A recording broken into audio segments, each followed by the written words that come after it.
అసలు ఈ కేసుని 2014-19 మధ్య సుమారుగా 5,300 కోట్ల రూపాయల మేరకు రాష్ట్ర ప్రభుత్వానికి, రాష్ట్ర ఖజానాకి నష్టం జరిగిందని ఆ రోజు సిఐడి విచారణలో తేల్చారు. దేనికోసం ఒక 2 జీవోలు ఇచ్చారు 2016లో. ఆ 2 జీవోల ప్రకారం ఏం చెప్పారు, ఏదైతే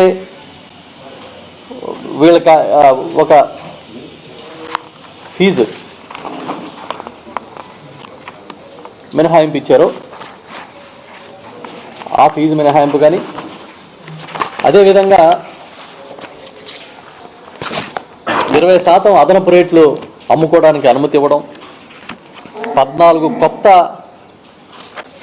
డిస్టిలరీలు ఏర్పాటుకి అనుమతి ఇవ్వడం, 43,000 బెల్ట్ షాపుల ద్వారా విచ్చలవిడి అమ్మకాలు చేయడం అధిక ధరలకి, 4,840 బార్లకి అదేవిధంగా షాపులకి కలిపి ఈ ప్రివిలేజ్ ఫీజు రద్దు చేయడం, ఇవన్నీ కూడా ఈ కేసులో భాగం. కనీసం క్యాబినెట్ ఆమోదం లేకుండా, ఫైనాన్స్ అప్రూవల్ లేకుండా రాత్రికి రాత్రి జీవోలు ఇవ్వడం తప్పనేది ఆ కేసు సారాంశం.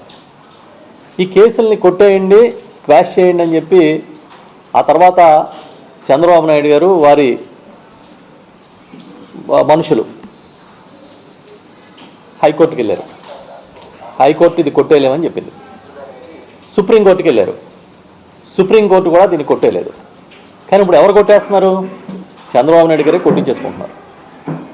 ఆయనే ముఖ్యమంత్రి, ఆయనే నిందితుడు, ఆయనే విచారణ అధికారి. అంటే డబల్ రోల్.